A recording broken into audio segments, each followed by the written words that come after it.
차가운 빗속으로 내쫓기던 그 밤, 한지수는 자신의 인생이 완전히 나락으로 떨어졌다고 생각했다. 치매에 걸린 시어머니가 떨리는 손으로 쥐어준 낡은 체크카드 한 장, 그것이 그녀가 이 집에서 느낀 마지막 온기였다. 아들의 목숨이 경각에 달했을 때 지푸라기라도 잡는 심정으로 그 카드를 들고 은행을 찾아가기 전까지는 말이다. 하지만 현금 지급기 앞에서 비밀번호를 누른 순간 화면을 가득 채운 셀 수 없이 많은 0들과 5분 뒤 전 임원진을 대동하고 사색이 되어 달려온 은행장의 등장은 그녀의 비참했던 인생을 송두리째 뒤집어 놓게 된다. 이야기가 본격적으로 시작되기 전에 먼저 구독과 좋아요를 눌러주시고 지금 어디서 이 이야기를 듣고 계신지 댓글로 남겨주세요. 여러분이 계신 모든 곳에 행복이 깃들기를 바랍니다. 자, 그럼 편안한 마음으로 제 이야기에 귀 기울여 주시길 바랍니다. 캔버스 천 가방의 지퍼가 실밥이 터진 곳에 걸려 옴짝달싹하지 않았다. 한지수는 억지로 지퍼를 2번 잡아당겼고 그 바람에 손톱 끝이 조금 깨지며 찌릿한 통증이 밀려왔다. 하지만 그녀는 멈추지 않고 색이 바랜 회색 니트를 가방 안으로 쑤셔 넣고는 지퍼를 닫았다. 거친 캔버스 천이 손등을 스치며 투박하고 둔탁한 소리를 냈다. 거실 한가운데 매달린 거대한 크리스탈 샹들리에는 여전히 눈이 부시도록 환하게 빛나고 있었다. 서울 강남의 전형적인 최고급 주상복합 아파트.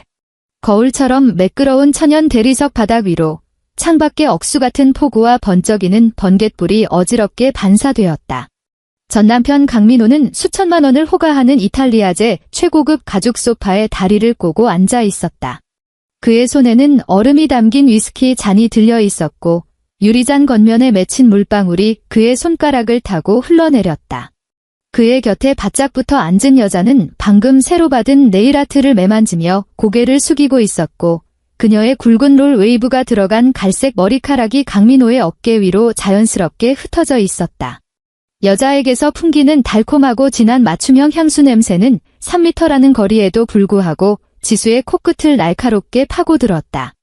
동작 좀 빨리빨리 해. 강민호가 위스키 잔을 유리 테이블 위에 탁 소리 나게 내려놓았다. 그는 눈길 한 번 주지 않은 채 짜증이 가득 묻어나는 목소리로 말했다. 내 인내심에도 한계가 있어? 내가 챙길 쓰레기들 남김없이 다 쓸어 담아서 나가. 눈에 거슬리게 하나라도 남겨두지 말고. 여자가 가볍게 코웃음을 치며 강민호의 품으로 파고들었다. 콧소리가 잔뜩 섞인 목소리였다. 오빠, 이 집엔 왜 이렇게 안 빠지는 찌든 고기 냄새 같은 게 나? 내일 청소업체 불러서 특수 탈취제로 싹 다 소독부터 해야겠어. 진짜 어이없네. 내일 가구도 풀옵션으로 싹 다 바꾸자. 강민호가 여자의 손등을 토닥이더니 지수를 향해 고개를 돌렸다. 그의 눈빛은 순식간에 영하로 얼어붙은 듯 차가워졌다. 합의 이혼 서류는 이미 법적 효력이 발생했어. 재산 분할 포기 각서에 도장 찍은 건 너야? 지금 이 시간부로 이 집은 물론이고 내 명의로 된 모든 회사 지분까지 너랑은 단 1원 한 푼도 상관없는 거다. 알아들었어? 지수는 캔버스 가방을 집어들었다.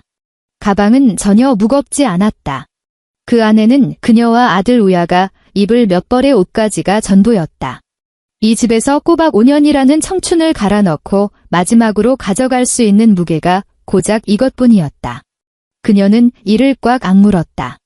입안 점막이 터져 혀끝으로 옅은 쇠마디 퍼져나갔다. 어머니 좀 뵙고 갈게의 지수의 목소리는 낮았지만 이 텅 빈 거대한 거실에서는 충분히 또렷하게 울렸다. 강민호는 미간을 찌푸리며 파리를 쫓듯 손을 휘저었다. 빨리 보고 빨리 꺼져. 자기가 누군지도 모르는 노인네를 봐서 뭐 하겠다는 거야? 웬 효녀 납셨네. 지수는 대꾸하지 않았다. 그녀는 가방을 든 채 돌아서서 거실 한가운데 깔린 값비싼 페르시아 양탄자를 피해 벽에 바짝 붙어 복도 맨 끝에 있는 입주 도우미용 작은 방으로 향했다. 기름칠을 하지 않아 뻑뻑해진 문짝이 둔탁한 마찰음을 내며 열렸다. 도우미 방에는 창문이 없었다. 공기 중에는 묵은 이불 단내와 파스 냄새, 그리고 오랫동안 병상에 누워있는 환자 특유의 시큼하고 퀴퀴한 냄새가 뒤섞여 배어 있었다. 천장에 달린 낮은 와트수의 전등이 방 한가운데 노인 비좁은 1인용 침대를 간신히 비추고 있었다. 시어머니 조정숙 여사가 침대에 누워 있었다. 뼈가 앙상하게 드러날 정도로 마른 몸, 깊게 파인 볼, 그리고 바싹 마른 나무 껍질처럼 쭈글쭈글해진 피부. 중증 알츠하이머가 그녀를 갉아먹은 지 오래였다. 대부분의 시간을 그녀는 탁한 눈으로 천장만 멍하니 바라보며 보냈고 미움조차 누군가 인내심을 가지고 작은 숟가락으로 조금씩 떠먹여 주어야만 간신히 삼킬 수 있었다. 지수는 문가에 가방을 내려놓고 침대에 다가갔다. 그녀는 의자 등받이에 걸려있던 수건을 익숙하게 집어들어 침대 머리맡에 놓인 플라스틱 대야에 미지근한 물에 적시고 비벼 빤 뒤 물기를 꽉 짰다. 어머니, 저 이제 가요. 지수가 조용히 속삭이며 따뜻해진 수건으로 노인의 앙상한 손등을 조금씩 닦아내기 시작했다. 노인은 아무런 반응이 없었다. 생기 잃은 탁한 두 눈은 여전히 천장의 어느 검은 얼룩 하나만을 뚫어지게 응시할 뿐이었다. 숨소리는 귀를 기울여야 겨우 들릴 정도로 미약했다. 우리 우야가 밖에서 기다리고 있어요. 비가 참 많이 오네요. 지수는 수건을 뒤집어 노인의 팔뚝을 닦아 내려갔다. 오랜 수액 투여로 인해 시퍼렇게 멍든 바늘 자국들의 손가락이 닿자 그녀의 손길은 더욱 조심스러워졌다. 앞으로는 약 제 시간에 꼭 잘 챙겨 드셔야 해요. 요양보호사 여사님이 가끔 깜빡하실 때가 있으니까 어디 불편하시면 침대 옆에 있는 쇠창살을 세게 두드리세요. 여전히 침묵만이 맴돌았다. 복도 밖에서 강민호와 그 여자가 시덕거리는 웃음소리만 간간히 들려올 뿐이었다. 지수는 수건을 대야에 던져 넣었다. 수면 위로 둥근 파문이 일었다. 그녀가 허리를 굽혀 흘러내린 이불깃을 덮어주고 손을 빼내려던 바로 그 순간이었다. 차갑고 뼈마디가 굵은 손 하나가 이불 속에서 불쑥 튀어나오더니 지수의 손목을 쇠집게처럼 꽉 움켜쥐었다. 지수는 헉 하고 숨을 들이켰다. 소나기 힘이 어찌나 센지 노인의 손톱이 지수의 살을 파고들 정도였다. 그녀가 화들짝 놀라 고개를 들었다. 조금 전까지만 해도 탁하게 흐려져 있던 눈동자가 지금은 지수를 뚫어지게 직시하고 있었다. 그 눈빛에는 치매 환자 특유의 혼탁함이나 멍함은 온데간데 없었고 대신 보는 이의 간담을 서늘하게 할 만큼 날카로운 광채가 번뜩이고 있었다. 그것은 제 자식조차 알아보지 못하는 중증 환자의 눈빛이 절대 아니었다. 살아남아라. 쇠를 긁는 듯 몹시 거칠고 미약한 목소리였지만 한 글자 한 글자가 소름 끼치도록 또렷했다. 지수는 멍해진 채 손목을 오가맨 노인의 손을 뿌리칠 생각조차 하지 못했다. 노인의 다른 한 손이 베개 밑을 더듬기 시작했다. 몇 초 뒤 가장자리가 다 해지고 플라스틱 코팅이 벗겨지기 시작한 낡기 낡은 은행 현금 카드 한 장이 딸려 나왔다. 노인은 그 카드를 쥔 채 남은 젖먹던 힘까지 모두 쥐어짜내어 지수의 손바닥 안으로 그것을 억지로 쑤셔 넣었다. 그러고는 지수의 손가락을 꽉 쥐어 접게 만들어 카드가 손 안에 완전히 감춰지도록 했다. 되찾아 본래 내 목이었던 모든 것을. 노인은 지수의 눈을 매섭게 노려보며 가슴을 거칠게 들썩였다. 그녀의 목구멍에서는 마치 망가진 풀무처럼 쌕쌕거리는 숨소리가 터져나왔다. 어머니, 지수가 숨을 죽이며 물었다. 심장이 미친 듯이 뛰기 시작했다. 그녀는 노인의 눈 깊은 곳에 담긴 감정을 읽어내려 애썼다. 야, 한지수. 너 안에서 알 품고 있냐? 복도 밖에서 강민호의 신경질적인 고함이 터져나왔고 이내 무거운 발소리가 쿵쾅거리며 다가왔다. 노인의 손이 맥없이 툭 떨어졌다. 눈동자에 서려있던 날카로운 빛은 순식간에 흩어지고 동공은 다시 탁하게 초점을 잃었다. 그녀의 고개가 한쪽으로 꺾이며 입술이 벌어졌고 입꼬리를 타고 한 줄기 침이 흘러내렸다. 목구멍에서는 의미 없는 아 하는 소리만 새어나왔다. 마치 방금 전 몇 초간의 또렷했던 순간이 모두 환상이었던 것처럼. 문이 거칠게 벌컥 열렸다. 강민호가 문가에 서서 역겹다는 듯 코를 틀어막았다. 안 기어 나가고 뭐해? 경비원들 벌써 1층에서 대기하고 있어? 지수는 재빨리 손을 꽉 쥐었다. 거칠고 낡은 현금 카드가 손바닥을 찔러왔다. 그녀는 그 손을 외투 주머니 깊숙이 찔러 넣고는 침대 위에 노인을 깊게 한번 쳐다본 뒤 바닥에 캔버스 가방을 들고 고개를 숙인 채 방을 빠져나왔다. 현관문이 그녀의 등 뒤로 쾅 닫혔고 이내 도어록 비밀번호가 새로 설정되는 삐빅 소리가 냉정하게 울려 퍼졌다. 폭우를 동반한 칼바람이 순식간에 그녀의 온몸을 흠뻑 적셨다. 지수는 아파트 1층 화단 옆에 서 있었다. 6살 난 우야는 품이 헐렁한 노란색 우비를 입은 채 추위에 오들오들 떨고 있었다. 아이는 지수의 허벅지를 꼭 끌어안고 고개를 들어 엄마를 바라보았다. 엄마, 우리 이제 집에 안 가? 우야의 앳된 목소리가 빗소리에 반쯤 묻혀 들려왔다. 지수는 쪼그려 앉아 얼음장같이 차가운 손으로 아들의 얼굴에 튄 빗물을 닦아주었다. 주머니 속의 현금 카드가 허벅지에 차갑게 닿았다. 응, 이제 안 가오. 그녀는 아들을 번쩍 안아 올려 자신의 어깨에 기대게 했다. 엄마가 우리 우야, 따뜻한 국밥 사줄게. 그녀는 환하게 불이 켜진 고층 아파트의 창문을 단 한 번도 뒤돌아보지 않았다. 아이를 품에 안은 채 살을 에이는 듯한 서울의 늦가을 폭우 속으로 한 걸음씩 걸어 들어갈 뿐이었다. 대형 환풍기의 웅웅거리는 굉음이 고막을 찌를 듯이 울렸다. 3년 후 서울 외곽의 허름한 뼈 해장국집. 주방 바닥에는 찌든 기름때가 두껍게 눌어붙어 있어 걸음을 내디딜 때마다 미끄러웠다. 공기 중에는 돼지 등뼈에 비릿한 누린내와 싸구려 레몬향 주방 세제 냄새가 훅훅 끼쳤다. 한지수는 구멍이 숭숭 뚫린 노란색 고무장갑을 끼고 허리 높이의 스테인리스 싱크대 앞에 서 있었다. 싱크대 안에는 손님들이 먹다 남긴 뚝배기와 그릇들이 산더미처럼 쌓여 있었다. 3번 테이블 해장국 왜 아직도 안 나가? 뭐 하고 자빠졌어? 기름에 절어있는 앞치마를 두른 여사장이 홀에서 상체를 반쯤 내밀고 주문서를 흔들어대며 앙칼지게 소리쳤다. 지금 바로 나갑니다. 지수가 큰 소리로 대답했다. 그녀는 뚝배기 바닥에 까맣게 눌어붙은 찌꺼기를 철수세미로 벅벅 긁어냈다. 고강도의 반복 노동으로 손목은 이미 감각이 사라진 지 오래였다. 그녀는 씻은 뚝배기를 옆 선반에 착착 쌓아 올렸다.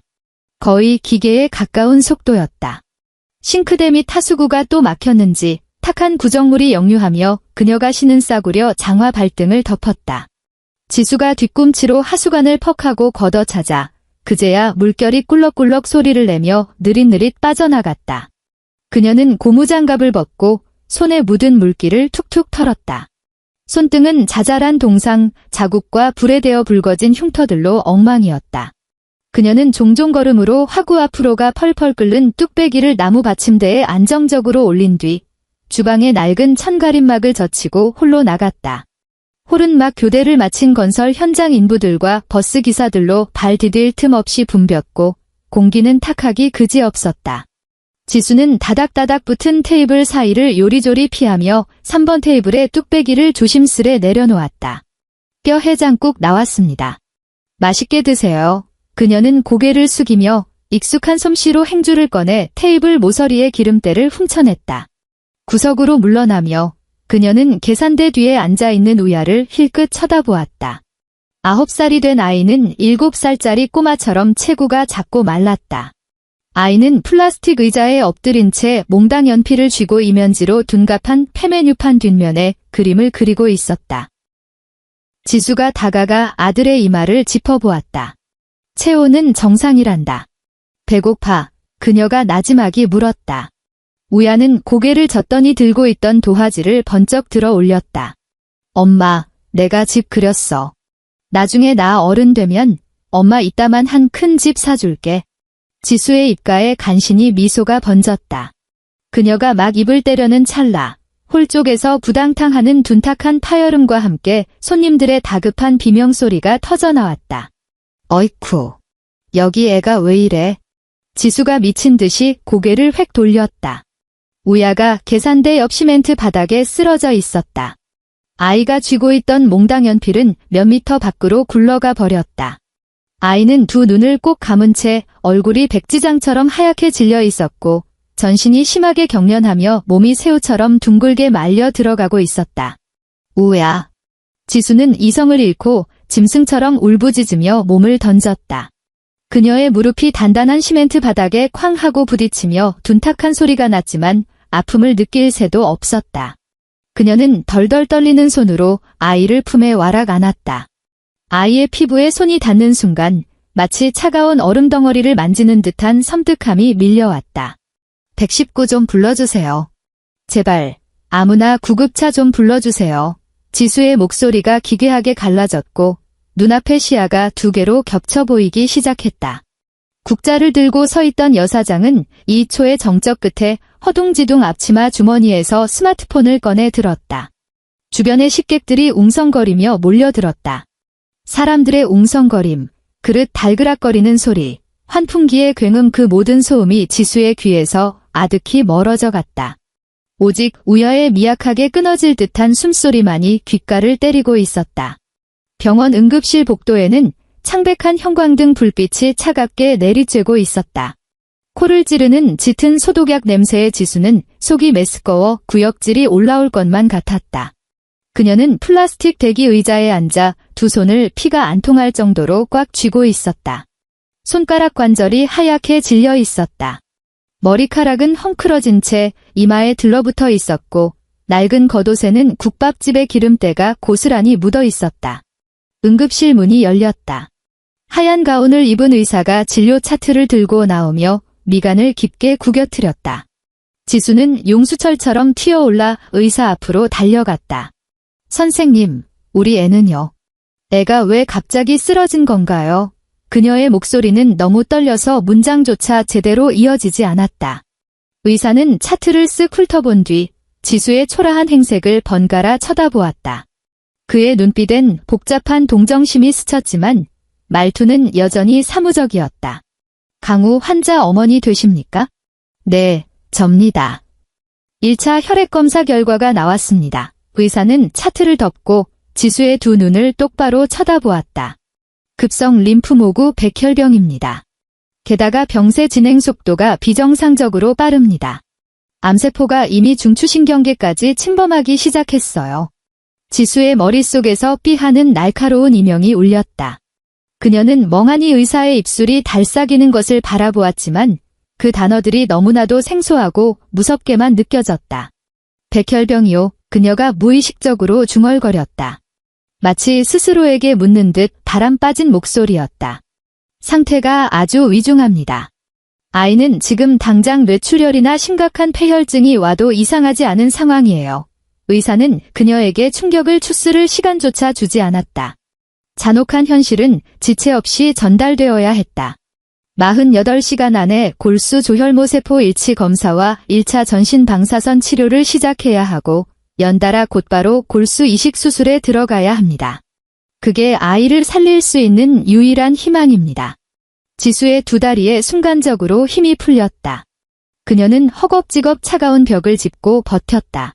벽면에 손톱이 긁히며 하얀 자국이 길게 남았다. 고칠 수 있는 거죠? 살릴 수만 있다면 저 뭐든지 다 할게요. 의학의 100%는 없습니다.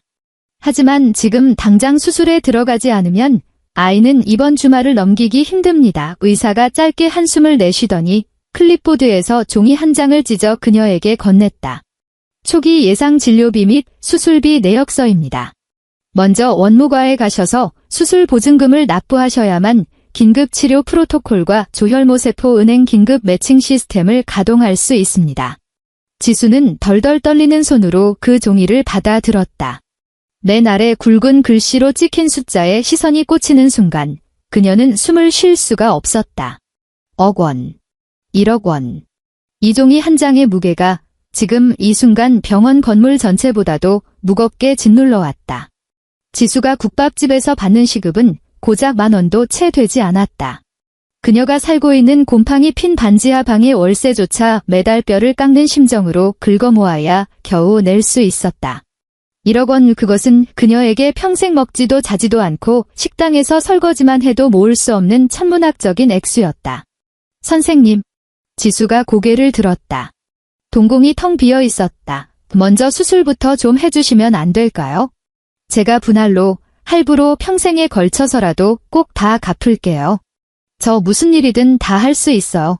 병원은 병원만의 규정이 있습니다. 이런 초고난도 대형 수술은 값비싼 항암제와 긴급 매칭 비용이 전액 입금되어야만 전산상으로 절차가 넘어갑니다. 제가 임의로 결정할 수 있는 문제가 아니에요. 의사는 그녀의 어깨를 가볍게 토닥였다. 어떻게든 구해오십시오. 친척, 지인, 아니면 내 아빠한테라도 연락을 해보세요. 48시간. 그게 저희가 버틸 수 있는 한계입니다. 의사는 몸을 돌려 다시 응급실 안으로 들어갔다. 굳게 닫히는 묵직한 자동문이 지수를 희망으로부터 철저히 격리시켰다. 그녀는 벽에 기대어 스르르 미끄러지듯 차가운 타일 바닥에 주저앉았다. 복도 끝 벽시계의 단조로운 초침 소리가 들려왔다. 째깍, 째깍. 그 소리는 마치 우야의 남은 생명을 갉아먹는 카운트다운 같았다. 새벽의 서울거리. 칼바람이 바닥에 낙엽을 쓸고 지나갔다. 지수는 병원 밖 공중전화 부스 안에 서 있었다. 그녀의 핸드폰은 요금을 내지 못해 이미 몇 달 전에 발신 정지가 된 상태였다. 그녀는 국밥집 사장님에게 빌려온 동전 한 움큼을 꽉 쥔 채 투입구에 동전을 하나씩 밀어 넣었다. 또, 여보세요. 수화기 너머로 잠에 취한 중년 여성의 목소리가 들려왔다. 고모, 저예요. 지수가 마른 침을 꿀꺽 삼켰다. 목소리가 잔뜩 쉬어 있었다. 수화기 너머로 순간 짙은 침묵이 흘렀다. 몇 초 뒤 경계심 가득한 목소리가 돌아왔다. 지수냐? 이 새벽에 웬일이니? 고모, 우리 우야가 아파요. 급성 백혈병이래요. 당장 수술을 받아야 한대요. 제발 부탁드릴게요. 저 돈 좀 조금만 빌려주시면 안 될까요? 제가 진짜 하늘에 맹세코 꼭 다 갚을게요. 아이고, 지수야. 고모가 지수의 말을 싹둑 자르며 난처한 기색을 숨기지 않았다. 고모가 널 안 도와주고 싶어서 그러는 게 아니야. 너도 알잖아. 내 사촌 오빠 이번에 결혼하는 거 처가 쪽에서 요구하는 신혼집 전세금이 훅 뛰어올라서 우리 집 돈도 지금 싹 다 집에 묶여 있어. 어디 융통할 현금이 한 푼도 없단다. 너 차라리 강민호한테 한번 연락해보는 게 어떠니? 그래도 지 핏줄인데 설마 모른 척하겠어? 고모, 딱 500만 원만요. 아니, 300만 원이라도 괜찮아요. 아유, 나 가스불에 국 올려놓은 거 깜빡했다. 나중에 통화하자. 전화가 뚝 끊겼다. 수화기에서는 차가운 뚜뚜 소리만 메아리 쳤다. 지수는 기계적으로 수화기를 내려놓고 다시 동전을 밀어 넣었다. 두 번째 전화. 공장에서 일할 때 친했던 동료, 미안해 지수야. 우리 남편 요새 구조조정 당해서. 세 번째 전화. 먼 친척 뻘되는 아저씨. 신호가 2번 가기도 전에 수신 거부. 네 번째. 5번째. 손안의 동전이 하나둘씩 줄어들 때마다 그녀의 희망도 조금씩 짓밟혀 꺼져갔다. 마지막 동전이 투입구로 떨어지며 챙그랑하는 경쾌한 소리를 냈을 때 지수는 수화기를 내려놓았다. 공중전화 부스 유리창 위로 창백하고 핏기 없는 그녀의 얼굴이 비쳤다. 그녀는 깊은 숨을 들이마시고 외투 주머니 깊숙한 곳에서 소중하게 보관해온 작은 수첩을 꺼냈다. 그 수첩에는 그녀가 평생 다시는 걸지 않겠다고 피눈물로 맹세했던 번호 하나가 적혀 있었다. 하지만 지금 이 순간 우야를 살릴 수만 있다면 그녀는 악마에게 영혼이라도 팔 수 있었다. 강남구의 번화한 상업 중심지. 구름 낀 흐린 하늘 아래 구름을 뚫을 듯 솟아오른 전면 유리 커튼월 빌딩은 오만하리만치 차갑게 내려다보고 있었다. 빌딩 입구에는 매끄러운 천연 대리석 계단이 깔려 있었고 양옆으로는 각 잡힌 제복을 입은 보안 요원들이 부동자세로 서 있었다. 지수는 계단 맨 아래 서 있었다. 그녀는 여전히 고기 누린내가 밴 낡은 외투를 입고 있었고 낡은 장화에는 진흙탕 물이 잔뜩 묻어 있었다. 말끔한 정장 차림으로 빌딩을 오가는 엘리트 직장인들 사이에서 그녀는 마치 하수구에서 막 기어나온 이물질 같았다. 다시 비가 흩뿌리기 시작했다. 가느다란 빗줄기가 그녀의 얼굴을 때리며 뼛속까지 시린 한기를 전했다. 보안 요원 한 명이 그녀를 발견하고는 미간을 찌푸리며 계단을 내려왔다. 아주머니, 여긴 사유지 및 프라이빗 오피스 구역입니다. 여기서 이러시면 안 됩니다. 지수는 보안 요원의 말을 들은 채만 채했다. 그녀의 시선은 오직 도로의 교차로 쪽만 죽일 듯이 노려보고 있었다. 검은색 최고급 대형 세단 한 대가 미끄러지듯 다가오더니 빌딩 정문 앞에 부드럽게 멈춰섰다. 운전기사가 재빨리 내려 거대한 검은색 장우산을 펼쳐 들고는 깍듯하게 뒷좌석 문을 열었다. 이탈리아제 수제 구두를 신은 발이 물기 하나 없는 대리석 바닥을 디뎠다. 강민호가 차에서 내렸다. 3년이라는 세월이 흘렀지만 그는 예전보다 훨씬 더 기고만장해 보였다. 그의 불룩해진 몸집을 완벽한 피의 다크 네이비 맞춤 정장이 감싸고 있었고 손목에 찬 한정판 명품 시계는 우중충한 날씨 속에서도 수천만 원의 빛을 뿜어내고 있었다. 그가 넥타이를 매무새를 고치며 계단을 오르려던 찰나였다. 강민호.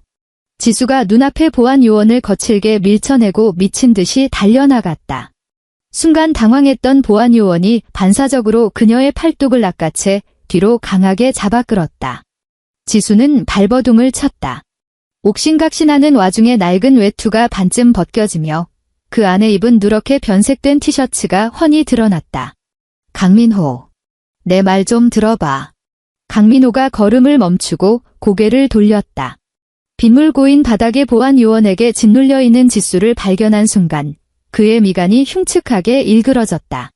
그의 두 눈에는 숨길 수 없는 극도의 혐오감과 경멸이 가득 찼다. 나도 그가 손을 까딱했다. 보안 요원이 손을 놓았다. 중심을 잃은 지수는 진흙탕 바닥 위로 퍽 소리가 나게 무릎을 꿇고 엎어졌다. 흙탕물이 바지 밑단을 까맣게 물들였지만 그녀는 아랑곳하지 않았다. 그녀는 네 발로 짐승처럼 바닥을 기어가 강민호의 고급 정장 바짓가랑이를 덥석 부여잡았다.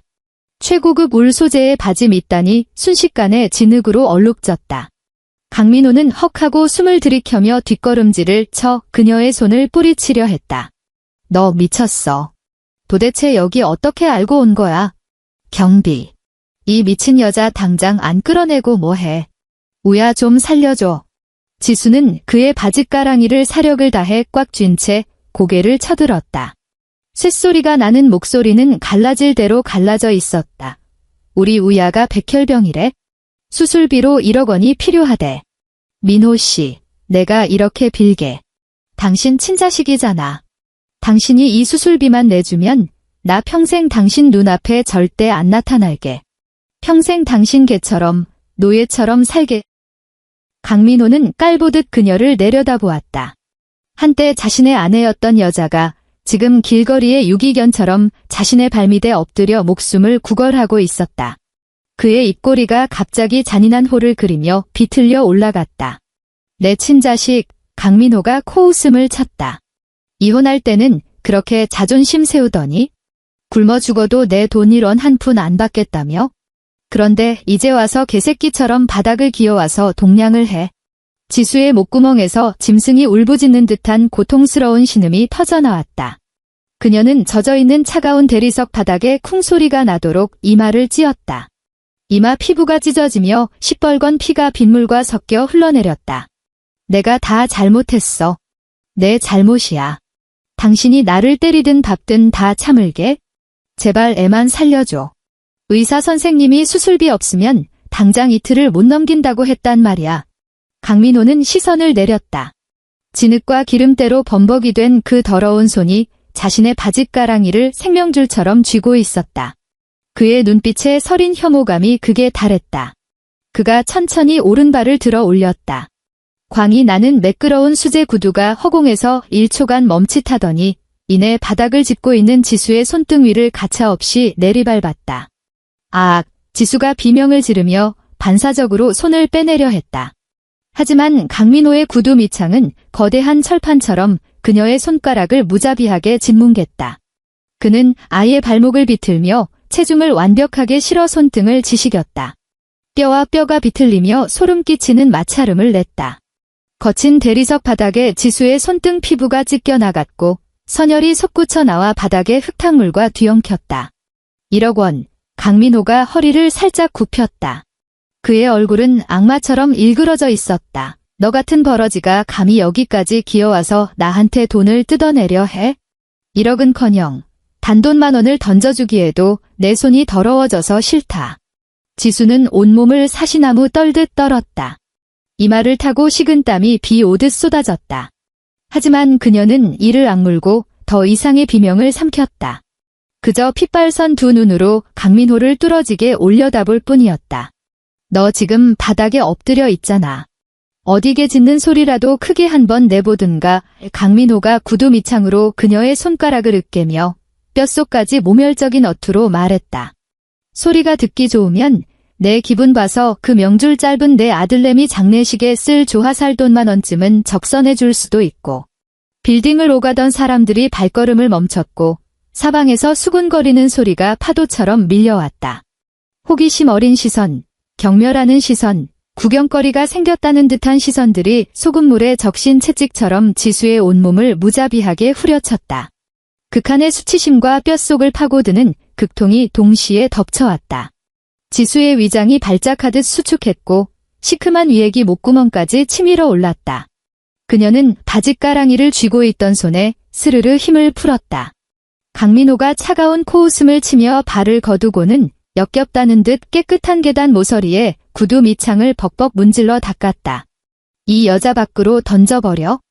앞으로 회사 반경 10m 이내에 이 여자가 얼씬거리면 너희 보안팀은 그날로 짐 싸서 나갈 줄 알아. 그는 경비원들을 향해 서늘한 경고를 날리고는 뒤도 돌아보지 않고 화려한 로비 안으로 사라졌다. 지수는 차가운 흙탕물 속에 넝마처럼 널브러져 있었다. 빗줄기가 점점 굵어지며 그녀의 시야를 흐려놓았다. 피투성이가 된 채 퉁퉁 부어올라 기형적으로 비틀린 자신의 오른손이 보였다. 그때 날카로운 휴대폰 벨소리가 빗소리를 뚫고 울려 퍼졌다. 지수는 다치지 않은 왼손으로 덜덜 떨며 주머니에서 국밥집 사장님의 낡은 스마트폰을 꺼냈다.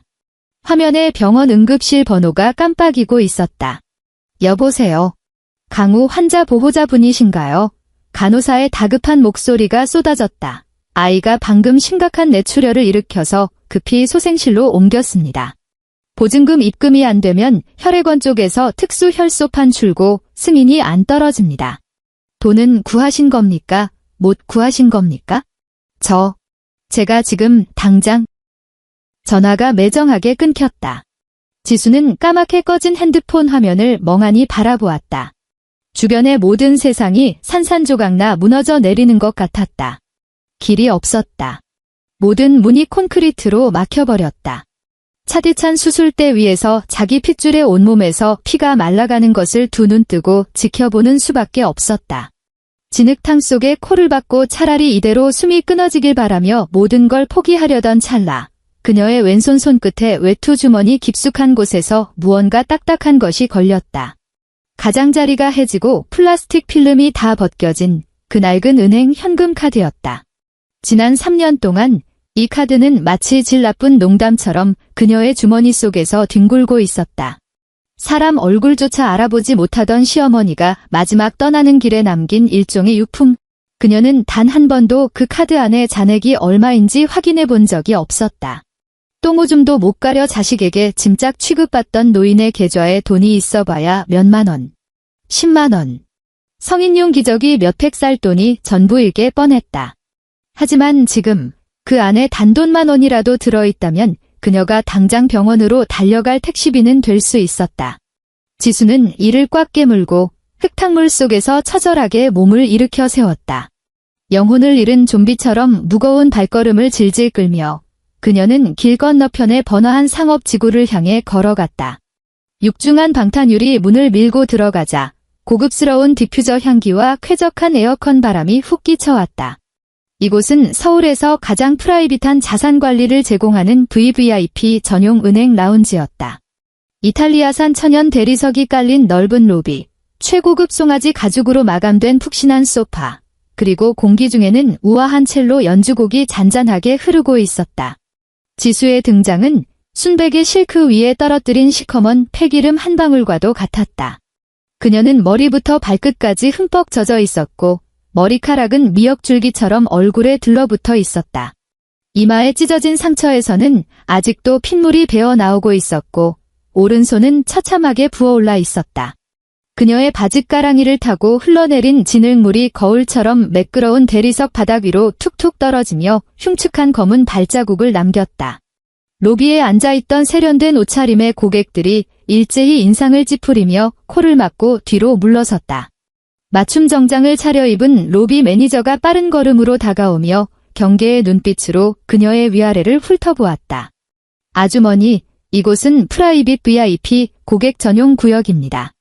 일반 창구 업무를 보시거나 단순히 비를 피하실 목적이시라면 나가서 좌측으로 3블록 더 가셔서 일반 지점을 이용해 주십시오. 매니저의 말투는 여전히 직업적인 예의를 갖추고 있었으나 당장 나가달라는 축객령임이 명백했다. 지수는 매니저를 쳐다보지도 않았다. 그녀의 시선은 매니저의 어깨 너머 로비 구석에 놓인 은은한 황금빛의 최고급 전용 현금 지급기에만 꽂혀 있었다. 그녀는 아무 말 없이 매니저를 지나쳐 바닥에 질척한 흙탕물을 흘리며 현금 지급기를 향해 걸어갔다. 아주머니, 들어가시면 안 됩니다. 매니저가 팔을 뻗어 그녀를 제지하려 했으나 소름 끼치도록 텅 비어있는 그녀의 눈동자를 마주친 순간 반사적으로 흠칫하며 손을 멈췄다. 지수는 현금 지급기 앞에 섰다. 기기 화면에서 푸르스름한 빛이 뿜어져 나왔다. 그녀는 덜덜 떨리는 왼손으로 주머니에서 그 낡은 카드를 꺼냈다. 카드의 마그네틱 선은 심하게 마모되어 있었다. 그녀는 카드 투입구에 구멍을 맞추고 힘주어 카드를 밀어넣었다. 기계가 작게 기계음을 내며 카드를 삼켰다. 화면에 비밀번호를 입력하라는 알림창이 떴다. 비밀번호. 지수는 두 눈을 감았다. 3년 전 그 어두컴컴한 도우미 방 시어머니가 그녀의 손목을 부러져라 쥐고 망가진 풀무 같은 숨을 토해내며 남겼던 마지막 말. 살아남아라. 지수가 눈을 번쩍 떴다. 그녀는 왼손 검지를 뻗어 키패드에 시어머니의 생년월일을 눌렀다. 6자리의 숫자. 마지막 숫자를 누른 뒤 그녀는 확인 버튼을 꾹 눌렀다. 로비에는 여전히 우아한 첼로 선율이 흐르고 있었다. 매니저는 무전기를 들고 보안 요원을 호출하는 중이었다. 현금 지급기 화면 한가운데서 로딩 중이라는 모래시계 아이콘이 돌아가기 시작했다. 1초, 2초, 3초. 지수는 숨을 죽였다. 위가 딱딱하게 굳어지는 것 같았다. 만약 비밀번호가 틀렸다면? 만약 카드가 정지되어 먹혀버린다면? 만약 잔액이 고작 몇천 원뿐이라면? 모래시계는 무려 10초가 넘도록 돌아갔다. 일반적인 현금 지급기에 전산 처리 속도치고는 기이할 정도로 긴 로딩 시간이었다. 매니저가 2명의 덩치 큰 보안 요원을 대동하고 지수의 등 뒤로 다가와 그녀의 양팔을 결박해 끌어내려던 바로 그 찰나였다. 기계에서 띠링하는 경쾌한 알림음이 울렸다. 모래시계가 사라졌다. 화면에 계좌 잔액 조회창이 떠올랐다. 지수는 눈을 질끈 감았다 뜨며 다시 화면에 시선을 고정시켰다. 빗물과 식은땀이 눈을 찔러 시야가 흐릿했다. 그녀는 진흙투성이인 왼팔 소매로 눈가를 벅벅 문지르고는 다시 화면을 쳐다보았다. 그것은 아주 길고 긴 숫자의 나열이었다. 첫눈에는 대체 0이 몇 개나 붙어 있는지 가늠조차 되지 않았다. 500억. 지수의 뇌회로가 그 순간 완전히 정지해버렸다. 그녀는 기계 앞에 망부석처럼 서서 그 숫자만 뚫어지게 응시했다. 보이지 않는 거대한 손이 심장을 터질 듯이 움켜쥔 것 같아 숨을 쉬는 것조차 잊어버렸다. 1, 10, 100, 1000, 만, 10만, 100만, 1000만, 억, 10억, 100억, 500억, 500억 원. 로비는 여전히 고요했다. 하지만 지수의 귓가에는 고막이 찢어질 듯한 이명이 울려 퍼지고 있었다. 온몸의 혈액이 한순간에 머리로 솟구치며 그녀를 지탱하고 있던 두 다리의 마지막 근력마저 툭 끊어져 나갔다. 털썩. 그녀는 뻣뻣하게 굳은 채 차가운 대리석 바닥 위로 무너져 내렸다. 아주머니, 괜찮으십니까? 매니저가 갑자기 쓰러진 그녀를 보고 깜짝 놀라 다가가 상태를 확인하려 했다. 그 순간 은행 로비 전체의 조명이 미친 듯이 껌벅거렸다. 곧이어 천장에 숨겨져 있던 붉은색 비상 경광등이 맹렬하게 번쩍이기 시작했고 귀를 찢는 듯한 날카로운 전자 사이렌 소리가 우아한 첼로 선율을 단숨에 집어삼켰다. 매니저의 얼굴이 하얗게 질렸다. 이것은 은행 내부의 최상위 보안 경보 시스템이었다. 국가원수급의 슈퍼 VVIP 계좌에 비정상적인 접근이 발생하거나 본점에서 특별 관리하는 마스터 권한 계좌의 봉인이 해제되었을 때만 울리는 코드 레드였다. 그가 채 상황을 파악하기도 전에 2층 VIP 전용 라운지 계단 쪽에서 다급하고 소란스러운 발소리가 쏟아져 내려왔다. 빨리 뛰어. 발소리가 점점 더 가까워졌다. 매니저는 경악하며 고개를 돌렸다. 평소 다국적 기업의 회장 앞에서도 여유로운 미소를 잃지 않던 이 프라이빗 뱅킹 센터의 지점장. 그 남자가 지금 땀범벅이 된 채 계단을 미친 듯이 뛰어내려오고 있었다. 정장 재킷은 입지도 못한 채였고 넥타이는 목에 아무렇게나 비뚤어져 있었다. 지점장의 뒤를 따라 부지점장, 최고 재무 책임자, 수석 리스크 관리 임원까지. 평소 콧대 높기로 유명한 지점의 고위 임원진 17명이 마치 꼬리에 불붙은 들쥐떼처럼 엎어질 듯 로비를 향해 질주하고 있었다. 로비에 있던 재벌가 사모님과 고객들은 이 기막힌 광경에 아연실색하며 일제히 자리에서 일어났다. 계단을 뛰어내려오던 지점장이 발을 헛디뎌 하마터면 대리석 바닥에 나뒹굴 뻔했다. 그는 간신히 중심을 잡고는 레이더처럼 살기뛰는 눈으로 로비 전체를 미친 듯이 스캔했다. 그의 시선이 현금 지급기 앞에 쓰러져 있는 진흙투성이의 거지 같은 행색을 한 여자 한지수에게 꽂힌 순간 그는 헉 하고 헛숨을 들이켰다. 지점장은 일말의 망설임도 없이 지수 앞으로 쏜살같이 달려갔다. 최고급 구두가 진흙탕을 밟으며 철퍼덕 소리를 냈지만 그는 전혀 개의치 않았다. 모든 임원진이 그 뒤를 바짝 따라붙어 지수 앞에 일렬로 도열했다. 매니저와 보안 요원들은 숨소리조차 내지 못한 채 제자리에 얼어붙었다. 지점장이 깊은 숨을 들이마시고 바지 재봉선에 양손을 바짝 붙였다. 그리고 바닥에 처참하게 널브러져 있는 여자를 향해 허리를 깊숙이 숙였다. 90도 한치의 오차도 없는 극도의 경외감과 공포가 서린 완벽한 폴더 인사였다. 그의 뒤에선 넥타이 부대 임원진 전원이 거대한 파도처럼 일사불란하게 허리를 꺾었다. 한지수 사모님 전력 질주와 극도의 흥분으로 미세하게 떨리는 지점장의 목소리가 넓은 로비를 쩌렁쩌렁 울렸다. 지수가 초점 잃은 눈으로 고개를 서서히 들어 올렸다. 자신을 향해 90도로 고개를 숙인 정장 차림의 남자들을 보며 그녀의 눈동자가 흔들렸다. 오른손에서는 여전히 핏물이 배어 나오고 있었고 진흙물이 턱을 타고 뚝뚝 떨어졌다. 저희는 꼬박 3년을 기다렸습니다. 지점장은 허리를 굽힌 자세를 유지하며 신을 대하듯 극도로 조심스럽고 깍듯한 어조로 말했다.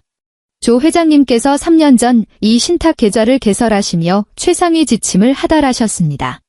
이 계좌는 철저히 봉인되어 있었고 오직 사모님께서 직접 그 카드를 삽입하고 비밀번호를 입력하시는 순간만을 기다려왔습니다. 지수의 입술이 파르르 떨렸지만 목구멍에서는 아무런 소리도 새어나오지 않았다. 지점장이 허리를 펴고 안주머니에서 순백의 최고급 리넨 손수건을 꺼내어 지수 앞으로 두 손을 모아 공손히 내밀었다. 회장님께서 유언으로 남기셨습니다. 사모님께서 이 계좌의 봉인을 푸는 그 순간 지점장은 피투성이가 된 지수의 오른손을 쳐다보며 눈빛을 매섭게 빛냈다. 그것은 사모님께서 본래 목이었던 모든 것을 되찾을 준비가 끝났다는 뜻이라고 하셨습니다. 지수는 다치지 않은 왼손을 천천히 들어 올렸다. 손끝에 그 보드랍고 새하얀 손수건의 감촉이 닿았다. 그 손수건의 가장자리에는 극도로 정교한 문양이 수놓아져 있었고 눈이 부실 정도로 새하였다. 지수의 왼손은 허공에 멈춰 있었고 손끝과 손수건의 거리는 1cm도 채 되지 않았다. 그녀는 그것을 받아들지 않았다. 그녀의 가슴이 거칠게 오르내리며 컥컥거리는 마른 침 넘어가는 소리가 났다. 그녀의 시선은 지점장의 숙여진 정수리를 넘어 일렬로 늘어선 정장 차림의 남자들의 등을 지나 여전히 억수같이 쏟아지고 있는 로비 밖 유리창의 빗줄기에 꽂혔다. 핸드폰, 그녀가 입을 열었다.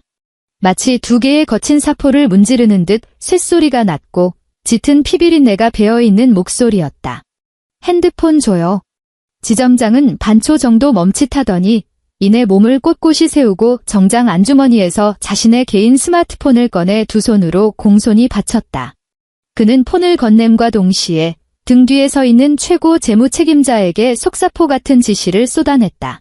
당장 서울대병원 응급의학과 수석과장 다이렉트로 연결해.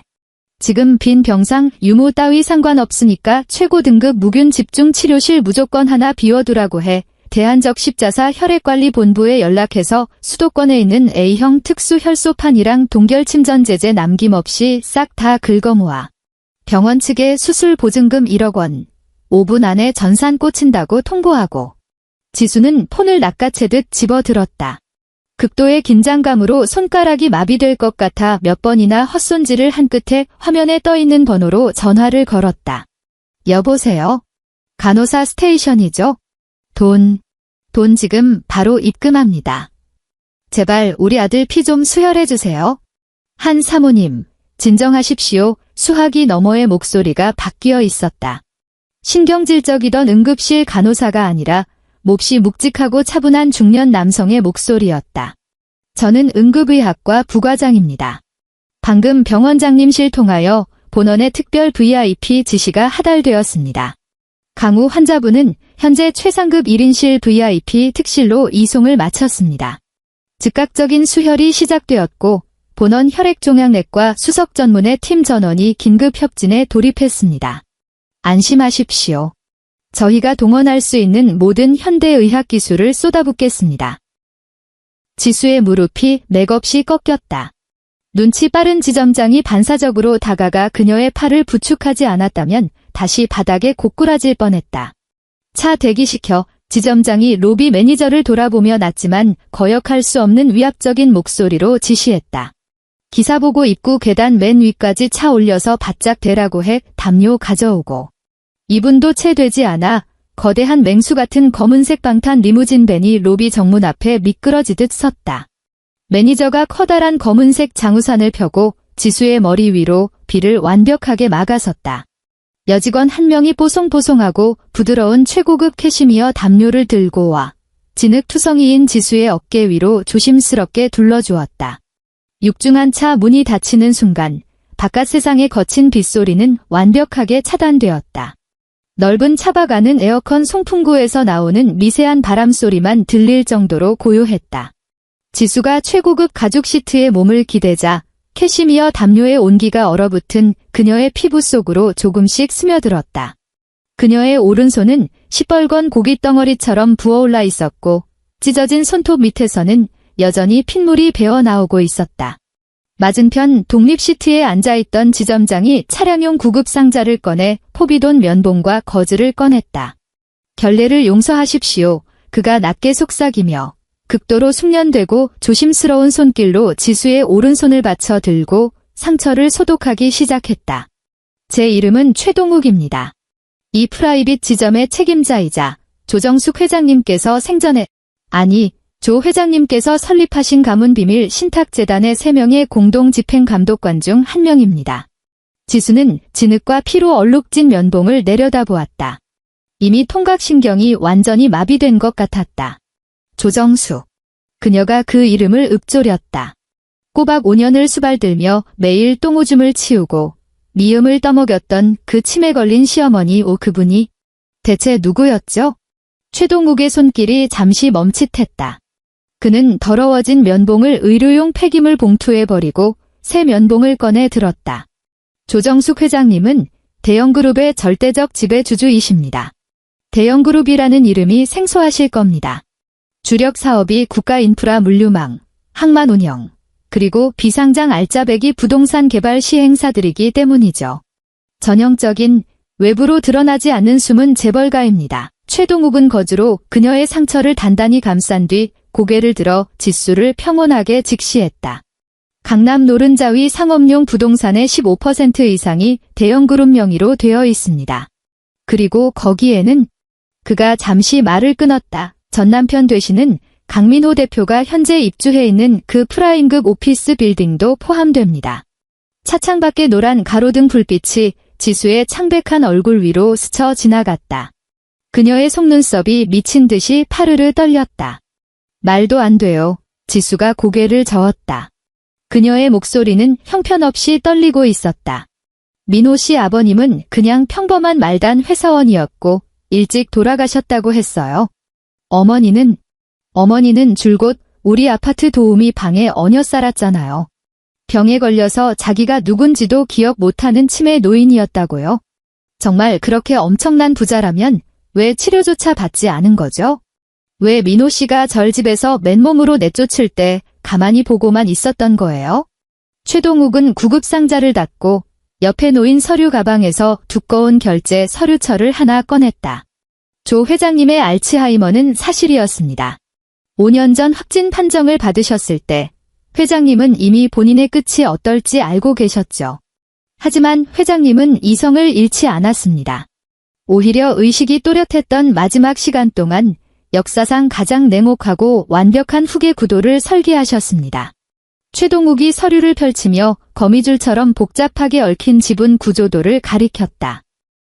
강민호 대표는 회장님의 친아들이 맞습니다. 하지만 회장님은 그 누구보다 아들의 천박한 본성을 꿰뚫어 보고 계셨죠. 탐욕스럽고 근시안적이며 이기적이고 지독한 허영 덩어리라는 것을요. 만약 대형그룹의 경영권을 그대로 물려주었다면 3년도 채 버티지 못하고 그룹은 공중분해되었을 테고 강민호 본인은 쇠고랑을 찼을 겁니다. 그래서 조 회장님은 남편분이 남긴 쥐꼬리만 한 유산을 종잣돈 삼아 성우테크라는 페이퍼 컴퍼니를 차려주고 강 대표가 마음껏 폼을 잡게 내버려 두었습니다. 강 대표는 자기가 자수성가해서 그 회사를 일군 줄 알지만 사실 성우테크의 핵심 납품업체와 VIP 고객사들은 전부 대형그룹 산하의 위장 계열사들입니다. 조 회장님은 그룹 전체의 자본력을 동원해 철없는 아들의 재벌 3세 코스프레 속꿉장난을 맞춰주고 계셨던 겁니다. 지수의 숨결이 가빠지기 시작했다. 지난 3년간 뼈 해장국집 주방에서 맡아야 했던 역겨운 기름 냄새, 우야의 핏기 없는 얼굴, 그리고 방금 전 폭우 속에서 구둣발에 무참히 짓밟힌 자신의 손가락. 파편 같은 기억들이 머릿속에서 미친 듯이 소용돌이쳤다. 그런데 왜 저조, 지수가 다치지 않은 왼손을 꽉 움켜쥐었다. 손톱이 손바닥 살을 파고들었다. 왜 저한테 이 어마어마한 돈을 남긴 겁니까? 최동욱은 서류를 덮고 몹시 복잡한 눈빛으로 지수를 바라보았다. 왜냐하면 조 회장님께서 모든 인간적 존엄성을 상실하고 악취를 풍기는 치매 노인으로 전락했을 때 유일하게 매일같이 몸을 닦아드리고 한 숟갈씩 미음을 떠먹여드린 분이 사모님이셨기 때문입니다. 강민호 대표는 자기 어머니를 벌레 보듯하며 창문도 없는 도우미 방에 처박아 두었죠. 새로 들어온 그 여자는 눈길 한 번 주지 않았습니다. 오직 사모님 한 분만이 그 곁을 지키셨습니다. 한지수 사모님. 최동욱은 깊게 숨을 들이마시며 목소리에 깊은 경외심을 담아 말했다. 신탁재단의 봉인 해제 조건은 극도로 까다로웠습니다. 조 회장님은 이 500억 원에 달하는 현금의 절대적 지배권이 사모님과 강민호 대표의 이혼 숙려 및 재산 분할 소송 기간이 완벽하게 끝나는 이혼 확정 후 3년이 되는 날, 사모님 본인이 직접 지정된 VIP 라운지에서 그 낡은 카드로 비밀번호를 입력해야만 효력이 발생하도록 못을 박아두셨습니다. 3년, 지수는 어금니를 가득 깨물었다. 그녀의 눈가에 시뻘건 핏발이 섰다. 그 3년 동안 제가 길바닥에서 굶어 죽을지도 모른다는 생각은 안 하신 건가요? 우리 우야가 오늘을 못 버티고 죽어버렸으면 어쩌려고. 사모님을 완벽하게 보호하기 위한 장치였습니다. 최동욱이 목소리를 낮췄다. 만약 이혼 소송 중에 이 엄청난 자금이 노출되었다면 강 대표의 쓰레기 같은 성정과 그 뒤에 버티고 있는 로펌 놈들은 거머리처럼 사모님에게 달라붙어 피 한 방울까지 빨아먹었을 겁니다. 양육권을 무기로 사모님을 협박해 재산 포기를 종용했겠죠. 3년은 대한민국 법상 이혼 후 재산 분할 청구권이 소멸하는 법적 시효입니다. 오늘이 지났으니 이 500억 원은 머리끝부터 발끝까지 티끌 하나 없이 완벽하게 사모님만의 것입니다. 강민호는 법적으로 단 1원 한 푼도 건드릴 수 없습니다. 리무진 밴이 병원의 지하 VVIP 전용 구급차 통로로 부드럽게 미끄러져 들어갔다. 차 문이 열리자 창백하고 눈부신 백열등 불빛이 쏟아져 들어왔다. 방진복을 갖춰 입은 의료진들이 두 줄로 도열해 엘리베이터 앞에서 대기하고 있었다. 지수는 몸에 두르고 있던 캐시미어 담요를 신경질적으로 벗어 던지고 엘리베이터를 향해 빠른 걸음으로 걸어갔다. 발걸음은 아직 미세하게 휘청거렸지만 구분등은 이미 본능적으로 꼿꼿하게 펴져 있었다. 최상층 VIP 병동. 두꺼운 카페트 위 깔린 복도에는 발소리 하나 울리지 않았다. 거대한 방탄 통유리 너머로 우야가 보였다. 작고 가냘픈 아이의 몸은 넓은 환자용 침대에 파묻혀 있었고 온몸에 형형색색의 링거줄이 꽂혀 있었다. 침대 옆 환자 감시 장치에서는 규칙적이고 안정적인 뚜뚜 소리가 울려 퍼지고 있었다. 머리가 하얗게 센 얼로 교수들이 침대를 에워싸고 각종 수치를 확인하며 낮게 토론하고 있었다. 응급실에서 그녀에게 무표정하게 최후 통첩을 날렸던 그 의사도 복도에 서 있다가 다가오는 지수를 발견하고는 흠칫 놀라며 90도로 깍듯하게 허리를 굽혔다. 한 사모님, 환자의 뇌출혈은 완벽하게 잡았습니다. 활력 징후도 정상 궤도에 올랐습니다. 의사의 목소리에는 이전의 사무적인 태도는 흔적조차 없었고 오직 극도의 조심스러움만 가득했다. 현재 전 세계 최대 규모의 조혈모세포 은행 네트워크에 최상위 긴급 매칭 코드를 발송했습니다. 매칭이 완료될 때까지 최고가 수입 표적 항암제로 암세포 증식을 완벽히 억제할 것입니다. 걱정 내려놓으셔도 좋습니다. 지수는 유리창 앞으로 다가가 차가운 유리에 이마를 가져다 대었다. 눈물이 소리 없이 뺨을 타고 흘러내려 카페트 위로 떨어져 흔적도 없이 스며들었다. 그녀는 소리내어 울지 않았다. 그저 아이의 가슴이 작게 오르내리는 규칙적인 움직임만을 뚫어지게 바라보았다. 끓어오르기 직전의 냄비처럼 요동치던 그녀의 감정이 이 순간 차갑게 식어내리며 완벽한 통제력을 되찾았다. 그녀가 몸을 돌려 줄곧 그림자처럼 등 뒤에 서 있던 최동욱을 쳐다보았다. 골수 일치자 찾는데 얼마나 걸리죠? 운이 좋으면 한 달, 늦어도 3달 안에는 무조건 찾아냅니다. 돈으로 살 수 있는 모든 시간을 끌어모으겠습니다. 최동욱이 대답했다. 좋아요. 지수가 고개를 끄덕였다. 그녀는 하얀 거즈로 두껍게 감긴 오른손을 가만히 내려다보더니 이내 복도 끝에 칠흑 같은 어둠을 향해 시선을 던졌다. 최 지점장님. 사모님. 검은색 정장으로 몇 벌 준비해주세요. 지수의 목소리는 잔잔했다. 소름이 돋을 만큼 고요한 사해의 수면 같았다. 그리고 대형그룹 법무팀과 회계 감사팀 전원 소집하세요. 강민호 대표의 성우테크, 그 회사의 설립부터 지금까지의 모든 회계의 장부를 봐야겠어요. 단 1원의 오차도 없이 남김없이 털어오세요. 최동욱은 눈빛에 스치는 전율을 숨기며 고개를 깊게 숙였다. 뜻대로 모시겠습니다. 회장님. 코를 찌르는 소독약 냄새와 산더미처럼 쌓인 서류 더미 속에서 시간은 소리 없이 흘러갔다. 45일 후. 무균 집중치료실의 알림등이 초록색으로 바뀌었다. 주치의가 수술실에서 나오며 마스크를 벗고 안도의 한숨을 길게 내쉬었다. 골수 이식 수술은 성공적이었다. 우야의 작은 몸은 새로운 조혈모 세포를 서서히 받아들이며 기적처럼 생명의 불씨를 피워 올리고 있었다. 지수는 병실 밖 최고급 가죽 소파에 앉아 차갑게 식어버린 블랙커피가 담긴 잔을 쥐고 있었다. 지난 한 달 반 동안 그녀는 단 한 번도 이 병동을 떠나지 않았다. 낮에는 유리창 너머로 아들을 지켜보았고 밤이 되면 병실 옆에 마련된 임원용 회의실에 앉아 대형그룹 최정예 변호사들과 공인회계사들을 상대했다. 그녀는 그 복잡한 회계 장부의 숫자들을 읽어내는 법을 배웠고 난해하고 골치 아픈 상법 조항들을 스펀지처럼 빨아들였다. 그녀는 자신을 찌르는 무기가 될 수 있는 모든 지식을 미친 듯이 흡수했다. 회의실 문이 열렸다. 대형그룹의 법무총괄 책임자인 박 변호사가 들어왔다. 은퇴 안경을 끼고 머리를 포마드로 반듯하게 넘긴 50대 초반의 날카로운 인상의 사내였다. 그가 무거운 검은색 가죽 파일철을 지수 앞에 유리 테이블 위에 내려놓았다. 한 회장님, 그물은 완벽하게 쳐두었습니다. 박 변호사가 안경을 추어올리며 보고를 시작했다.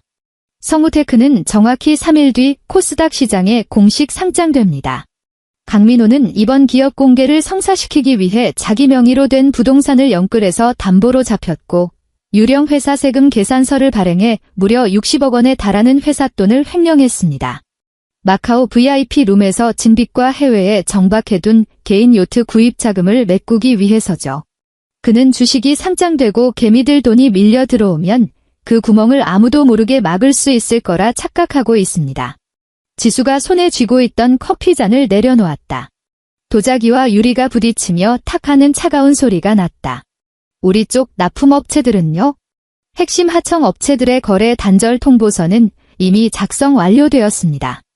회장님께서 결제선에 서명만 하시면 성우테크가 한국거래소에서 상장 타종을 하는 바로 그 시각에 성우테크 물량의 80%를 책임지는 하청업체 12곳이 일제히 중대한 재무 리스크 발생을 사유로 계약 파기를 통보할 것입니다.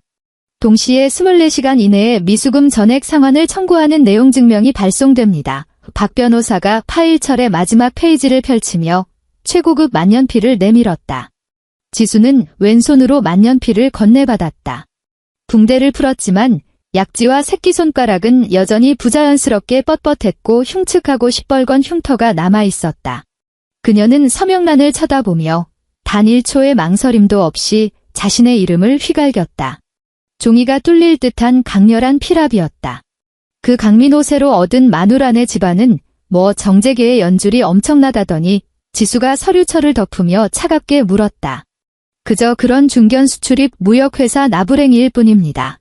박 변호사가 경멸하듯 코웃음을 쳤다. 시중은행을 통해 그 집안 회사의 하반기 기업 대출 한도를 전면 동결시켰습니다. 당장 지들 코가 석자라 강민호를 구원할 자금 따위는 단돈 10원 한 장 융통할 수 없을 겁니다. 지수가 자리에서 일어나 통유리 창가로 다가갔다. 창밖으로는 서울의 화려한 야경이 펼쳐져 있었다. 도심의 혈관을 타고 흐르는 자동차들의 불빛이 황금빛 강물처럼 굽이치고 있었다. 3일 뒤 탈차 한 대 대기시켜요. 그녀는 창문에 비친 자신의 실루엣을 응시했다. 군더더기 없이 떨어지는 올블랙 맞춤 정장을 입고 짧게 자른 머리에 시베리아 한파보다 차가운 눈빛을 가진 여자. 뚝배기를 깼다며 국밥집 사장 눈치를 보며 전전긍긍하던 식모 한지수는 폭우가 쏟아지던 그날 계단 밑에서 이미 죽어 없어졌다. 목적지는 어디로 모실까요? 박 변호사가 물었다. 신라호텔 다이너스티홀. 3일 후 신라호텔. 다이너스티홀은 눈이 멀듯한 화려함으로 가득 찼다. 천장에 매달린 거대한 크리스탈 샹들리에가 황홀한 빛을 난반사하고 있었다. 공기 중에는 최고급 샴페인의 달콤한 향기와 수천만 원을 호가하는 생화 장식의 꽃향기가 짙게 배어 있었다. 성우테크 코스닥 상장 기념 VIP 감사 만찬회.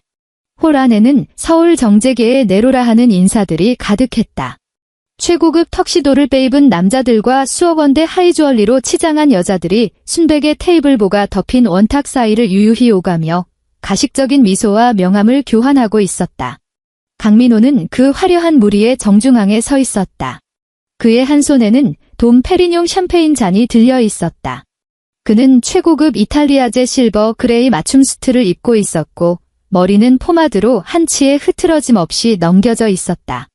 술기운과 세상을 다 가진 듯한 극도의 흥분감에 그의 양볼은 붉게 상기되어 있었다. 강 대표님, 상장 축하드립니다. 개장하자마자 따상치고 올라가던데 성우테크 앞으로 시가총액이 어디까지 갈지 가늠조차 안 됩니다. 그려 배가 불룩하게 나온 중견 건설사 회장이 얼굴에 웃음꽃을 피우며 잔을 부딪혀왔다. 아유, 별말씀을요. 다 여기 계신 선배님들께서 뒤에서 끌어주신 덕분 아닙니까? 강민호가 겸손을 떠는 척 손사래를 쳤지만 눈가에 번진 오만한 승리감은 숨길 수 없었다. 그는 곁에 선 아내를 힐끗 쳐다보았다. 가슴이 깊게 파인 화려한 드레스를 입은 아내는 목에 걸린 다이아몬드 목걸이를 반짝이며 남편의 팔짱을 애교스럽게 끼고 있었다. 다음 달에 기관 투자자들 유상증자 대금 들어오면 바로 청담동의 프라이빗 정원 딸린 단독 빌라로 이사가자. 지금 사는 펜트하우스 좁아 터졌다고 당신이 맨날 불평했잖아. 강민호가 아내의 귓가에 대고 은밀하게 속삭였다. 여자가 간드러진 콧소리를 내며 가슴을 그의 팔뚝에 비비적거렸다. 우리 오빠가 세상에서 제일 멋있어. 단상 위로 올라온 사회자가 마이크를 잡았다. 자, 내빈 여러분, 잠시 주목해 주시길 바랍니다. 그럼 지금부터 오늘의 주인공, 성우테크의 창립자이자 영원한 캡틴, 강민호 대표님의 감사 인사가 있겠습니다. 큰 박수로 모셔주시죠. 우레와 같은 박수갈채가 쏟아졌다.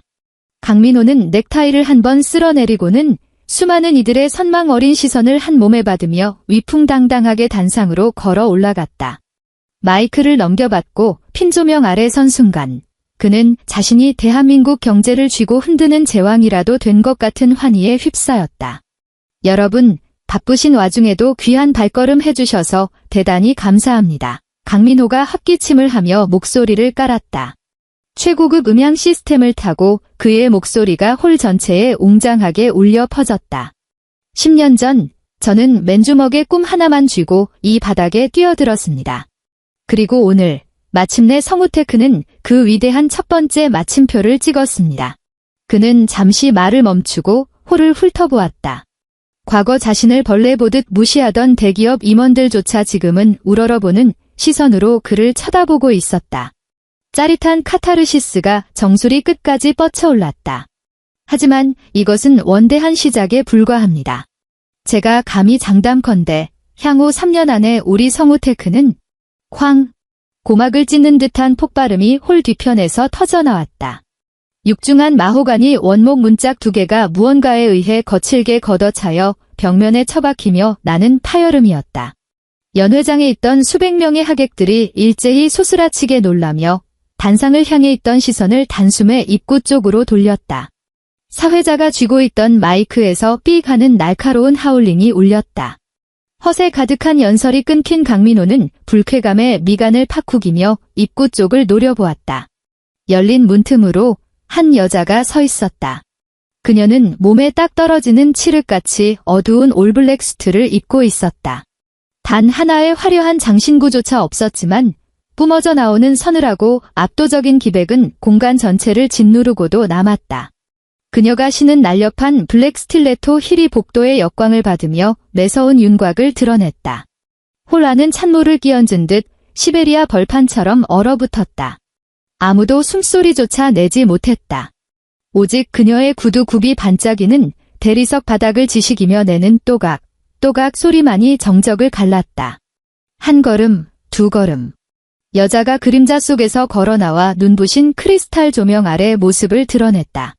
불쾌함으로 가득 차 있던 강민호의 표정이 순식간에 시체처럼 굳어버렸다. 그의 동공이 지진이라도 난 듯 미친 듯이 요동쳤고 마이크를 쥔 소나귀에 핏기가 가실 정도로 힘이 들어갔다. 한지수, 그가 넋이 나간 사람처럼 중얼거렸다. 도저히 믿을 수 없는 현실 부정이 목소리에 잔뜩 배어 있었다. 연회장의 하객들은 어리둥절한 표정으로 서로를 쳐다보았다. 이 불청객이 누군지 아는 사람은 아무도 없었다. 하지만 그녀의 등 뒤로 일사불란하게 쏟아져 들어오는 10여 명의 건장한 경호원들과 각 잡힌 변호사 무리는 이 상황이 결코 단순한 해프닝이 아님을 명백히 경고하고 있었다. 한지수는 자신을 향해 쏟아지는 노골적인 시선들을 완벽하게 무시했다. 홍해가 갈라지듯 하객들이 황급히 양옆으로 물러서며 만들어준 길을 따라 그녀는 거침없이 단상 바로 앞까지 걸어갔다. 그녀가 걸음을 멈추고 턱을 살짝 치켜들었다. 단상 위에서 어쩔 줄 모르고 서 있는 강민호를 올려다보았다. 강 대표 연설, 아주 훌륭하네. 지수가 입을 뗐다. 마이크 따위는 필요 없었다.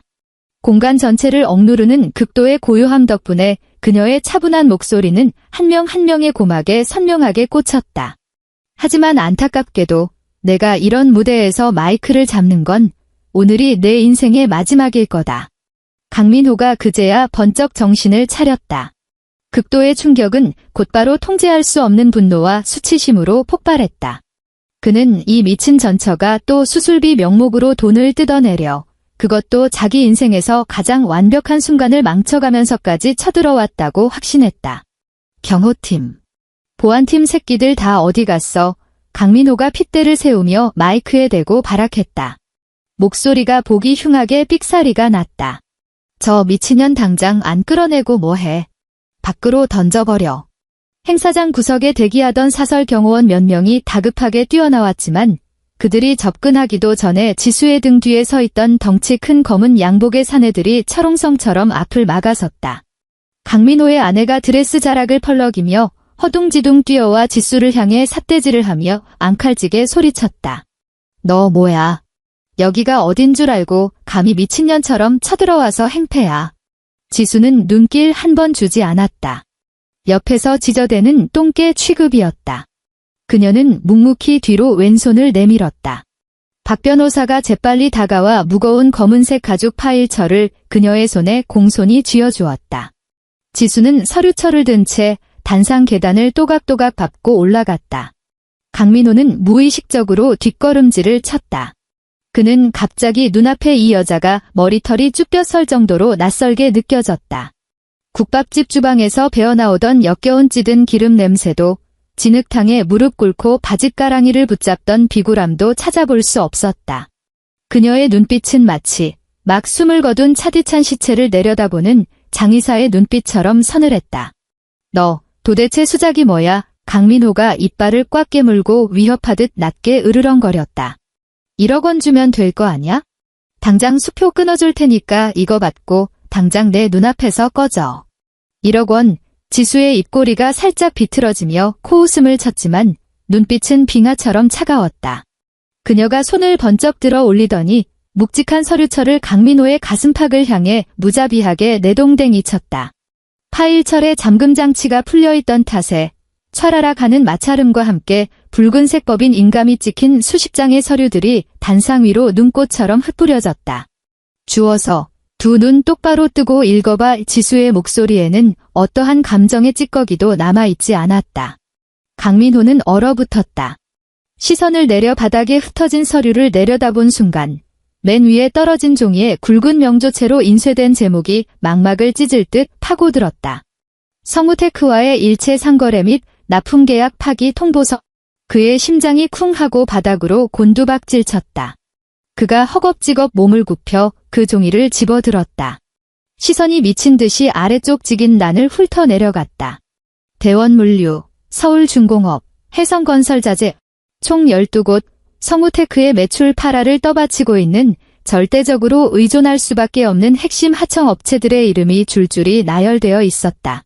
이게 무슨 개수작이야? 강민호가 고개를 획 쳐들었다. 그의 얼굴은 이미 백지장처럼 창백하게 질려 있었다. 말도 안 돼. 3년짜리 독점 공급 계약이 묶여 있는데 얘네들이 동시에 계약을 파기한다고? 위약금이 얼만데? 하청표준계약서 특약 조항 제4조. 원청의 중대한 재무적 결함이나 실소유주의 형사상 배임 혐의가 발생할 시 하청업체는 위약금 없이 일방적으로 계약을 파기할 수 있습니다. 단상 아래 서 있던 박 변호사가 안경을 축혀올리며 기계음처럼 건조하게 상법조항을 읊어댔다. 바로 그 순간 단상 아래 하객들 무리 속에서 날카로운 핸드폰 벨소리가 터져나왔다. 한 투자사 임원이 전화를 받더니 안면 근육이 흉측하게 일그러졌다. 곧이어 두 번째, 세 번째 휴대폰이 동시다발적으로 울려대기 시작했다. 우아했던 연 회장은 순식간에 통제불능의 아수라장으로 변해버렸다. 강민호, 너 이 새끼 뒤로 무슨 짓을 저지른 거야? 머리가 벗어진 대주주 한 명이 단상 앞으로 뛰쳐나와 스마트폰 화면을 미친 듯이 흔들어대며 악을 썼다. 코스닥 시장 하한가 맞았습니다. 방금 5분 사이에 시장의 기관 매물 폭탄이 쏟아졌어요. 주가 40% 폭락입니다. 서킷 브레이커 걸렸다고요. 강민호의 귓가에서 삐이 하는 이명이 울렸다. 다리에 힘이 풀려 하마터면 무대 바닥에 주저앉을 뻔했다. 말도 안 돼. 자금 융통엔 아무 문제 없었어. 다음 달 2차 유상증자만 꽂히면 그가 정신을 놓은 사람처럼 중얼거리며 주머니에서 허겁지겁 핸드폰을 꺼내려 발악했다. 다음 달 증자 대금은 영원히 안 들어올 거야. 의 지수는 그를 쳐다보며 마치 타인의 부고를 전하듯 무감각하게 말했다. 내가 법인 자금 60억 원을 빼돌려 세탁한 증거, 제주도 카지노 VIP 룸 차명 계좌 거래 내역까지 전부. 3시간 전에 서울중앙지방검찰청 경제범죄조사부 담당 검사 책상 위에 예쁘게 올려뒀거든. 핸드폰을 꺼내려던 강민호의 손이 허공에서 멈췄다. 핸드폰이 바닥으로 툭 떨어지며 처참한 파열음을 냈다. 자신이 쌓아 올렸다고 굳게 믿었던 그 거대한 재벌 코스프레의 제국이 견고해 보였던 모래성이 이 여자의 입술 사이로 흘러나온 몇 마디 말에 형체도 없이 바스러지고 있었다. 너, 내가 어떻게 그런 걸 알아?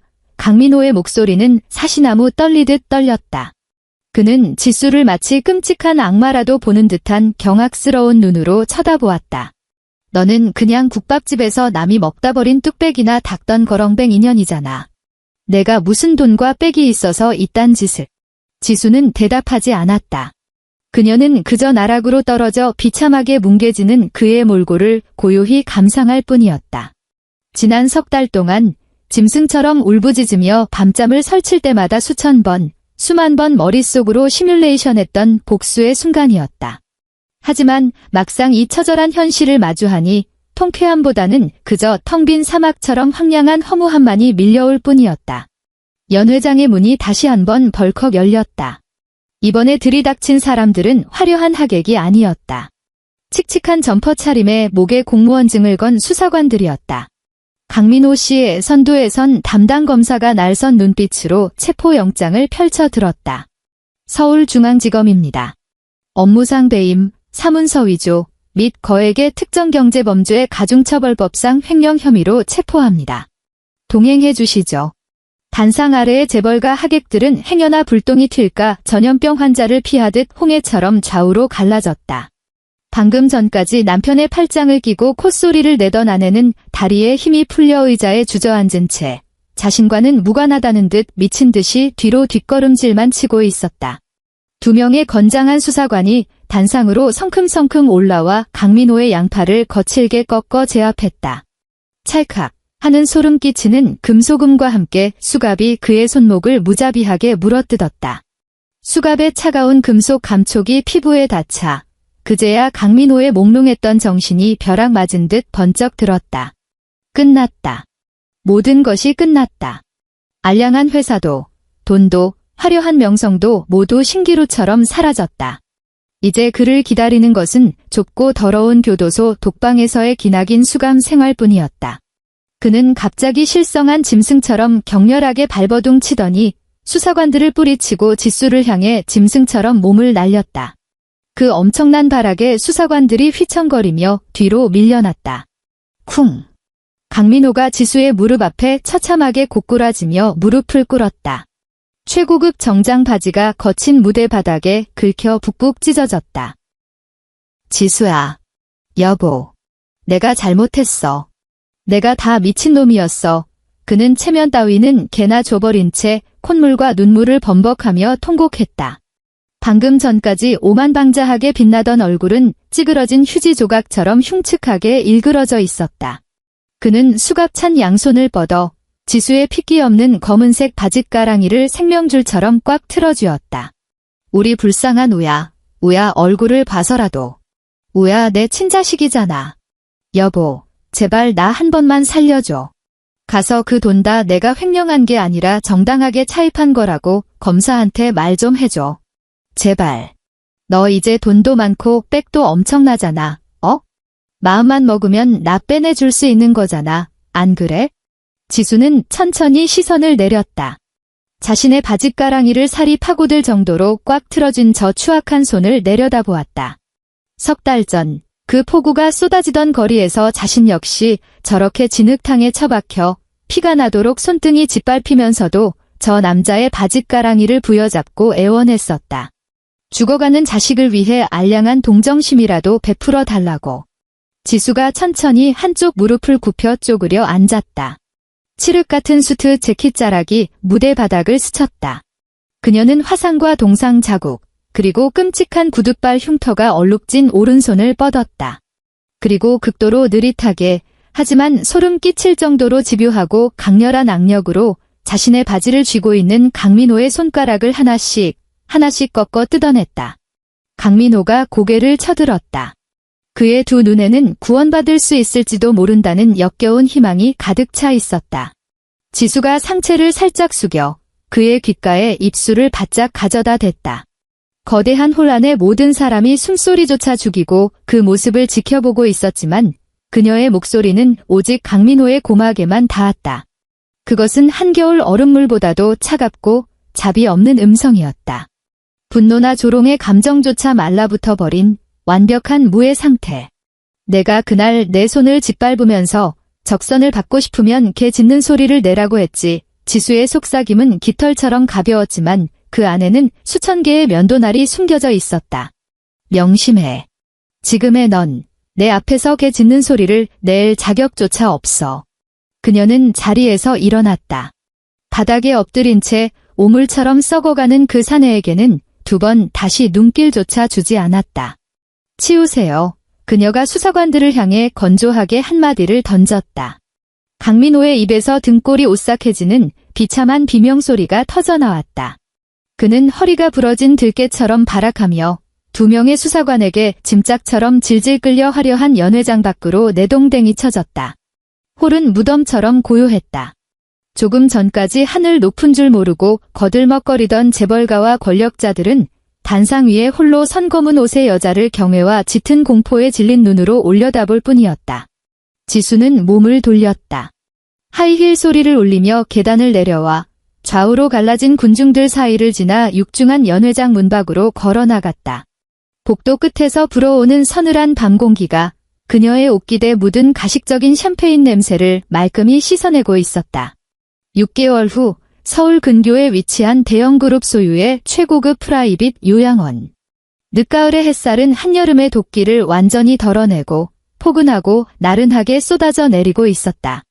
드넓게 펼쳐진 잔디밭은 은행나무에서 떨어진 노란 잎사귀들로 황금빛 융단을 깔아놓은 듯했다. 지수는 부드러운 오트밀 색상의 캐시미어 카디건을 걸치고 있었다. 그녀는 휠체어 손잡이에 두 손을 가볍게 얹은 채 평탄하게 다듬어진 산책로를 따라 천천히 휠체어를 밀고 있었다. 휠체어 위에는 조정숙 회장이 앉아 있었다. 노인의 체구는 여전히 작고 앙상했지만 반년 전 그 도우미 방에서 풍기던 죽음의 그림자는 완전히 걷혀 있었다. 그녀는 질 좋은 최고급 비쿠냐 쇼를 두르고 있었고 은발머리는 단정하게 빗어 넘겨져 있었다. 비록 말수는 눈에 띄게 적어졌지만 그녀의 눈동자는 더 이상 흐리멍덩하게 허공을 떠돌지 않았다. 외부의 시선이 완벽하게 차단된 이 안전한 요새 안에서 회장은 더 이상 치매 노인이라는 껍데기를 뒤집었을 필요가 없었다. 그녀의 눈빛은 깊은 심연을 간직한 채 평온했고 산전수전을 다 겪은 지배자 특유의 범접할 수 없는 기품을 뿜어내고 있었다. 이쪽 산책로 경사도가 너무 가파르구나. 조정숙 회장이 문득 입을 열었다. 쉰 목소리였지만 억양은 흔들림 없이 단단했다. 예전에 설계도면 올라왔을 때 분명히 시공사 쪽에 장마철 배수 문제가 생길 거라고 지적을 했건만.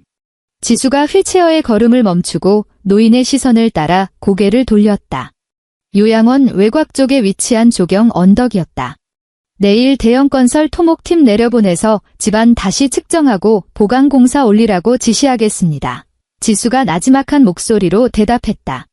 조정숙 회장이 가볍게 고개를 끄덕일 뿐 더 이상의 지시는 없었다. 저 멀리서 아이의 까르르 웃는 맑은 웃음소리가 허공을 갈랐다. 엄마, 할머니, 이것 봐요. 우야가 가벼운 경량 패딩을 입고 황금비드로 물든 잔디밭 위를 이리저리 뛰놀고 있었다. 항암 치료로 다 빠졌던 머리카락은 제법 까슬까슬하게 자라나 제법 까까머리 형태를 갖추었고 핏기 없던 창백한 뺨에는 건강한 복숭아빛 혈색이 돌고 있었다. 아이의 손에 들린 커다란 종이 바람개비가 바람을 가르며 팔랑팔랑 경쾌한 소리를 내며 돌아가고 있었다. 아들의 뛰노는 뒷모습을 바라보는 지수의 눈가에 맺혀있던 서늘한 긴장감이 봄눈 녹듯 부드럽게 허물어졌다.